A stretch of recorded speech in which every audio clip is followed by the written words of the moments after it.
Assalamualaikum warahmatullahi wabarakatuh. Bersyukur pada Allah yang telah memberi berbagai macam karunia, nikmat iman, Islam, ihsan, kesehatan, rizki, dan banyak sekali kenikmatan yang luar biasa dari Allah Subhanahu wa Ta'ala. Salam dan sholawat kita sanjungkan kepada Nabi besar Muhammad Sallallahu Alaihi Wasallam. Beliaulah pemimpin kita yang wajib kita tiru dan kita contoh. Mudah-mudahan di hari akhir kita mendapatkan syafaatnya. Amin ya Allah ya Rabbal Alamin. Kita akan bahas surat Al-Hujurat.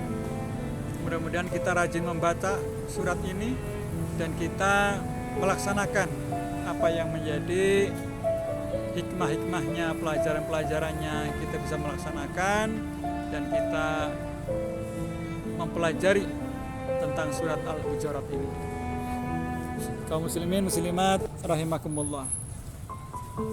Surat Al-Hujurat terdiri atas 18 ayat, termasuk golongan surat-surat Madaniyah. Diturunkan sesudah surat Al-Mujadilah.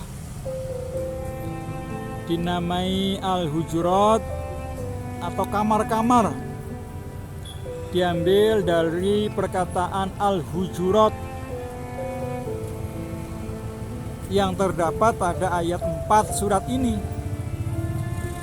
Ayat tersebut mencela para sahabat yang memanggil Nabi Muhammad Sallallahu Alaihi Wasallam yang sedang berada di dalam kamar rumahnya bersama istrinya. Memanggil Nabi Muhammad Sallallahu Alaihi Wasallam dengan cara dan dalam keadaan yang demikian menunjukkan sifat kurang hormat kepada beliau dan mengganggu ketentraman beliau.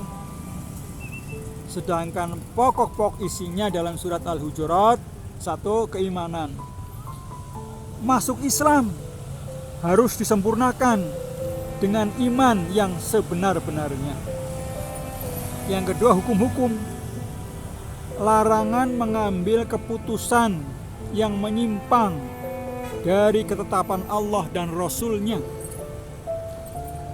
Keharusan meneliti sesuatu perkataan dan perkabaran yang disampaikan oleh orang yang fasik. Kewajiban mengadakan islah antara orang muslim yang bersengketa dengan orang-orang Islam itu bersaudara. Kewajiban mengambil tindakan terhadap golongan kaum muslimin yang bertindak aniaya kepada golongan kaum muslimin yang lainnya. Larangan mencaci, menghina, dan sebagainya. Larangan berburuk sangka, bergunjing, dan memfitnah, dan sebagainya. Yang ketiga dan lain-lain, adab sopan santun berbicara dengan Rasulullah Sallallahu Alaihi Wasallam. Allah menciptakan manusia bersuku-suku dan berbangsa-bangsa agar satu sama lain kenal mengenal. Setiap manusia sama pada sisi Allah, kelebihan hanya pada orang-orang yang bertakwa. Sifat-sifat orang yang sebenarnya beriman. Saudara-saudara kaum muslimin muslimat rahimakumullah.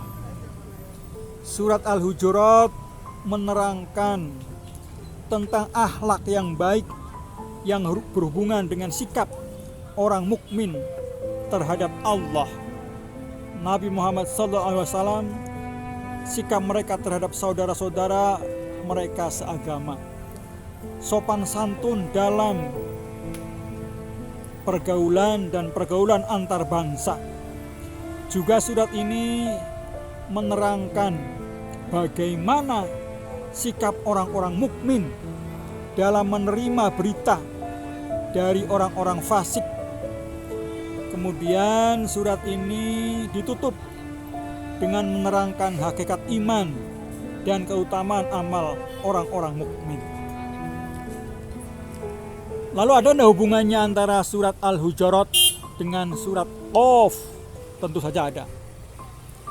Yang pertama, pada surat akhir Al-Hujurat disebutkan bagaimana keimanan orang-orang Badui dan sebenarnya mereka belum beriman. Hal ini dapat membawa kepada bertambahnya iman mereka dan dapat pula menjadikan mereka orang-orang yang mengingkari kenabian dan hari berbangkit. Sedang pada awal surat Qaf disebutkan beberapa sifat orang kafir yang mengingkari kenabian dan hari berbangkit. Dan yang kedua, surat Al-Hujurat lebih banyak menguraikan soal-soal duniawi, sedang surat Qaf lebih banyak menguraikan tentang ukhrawi. Itulah tentang surat Al-Hujurat. Mudah-mudahan bermanfaat. Kita ambil hikmahnya, pelajarannya dan peristiwa-peristiwanya untuk kita yang masih hidup, sehingga kita itu benar-benar melaksanakan apa yang diperintahkan dalam surat Al-Hujurat tersebut.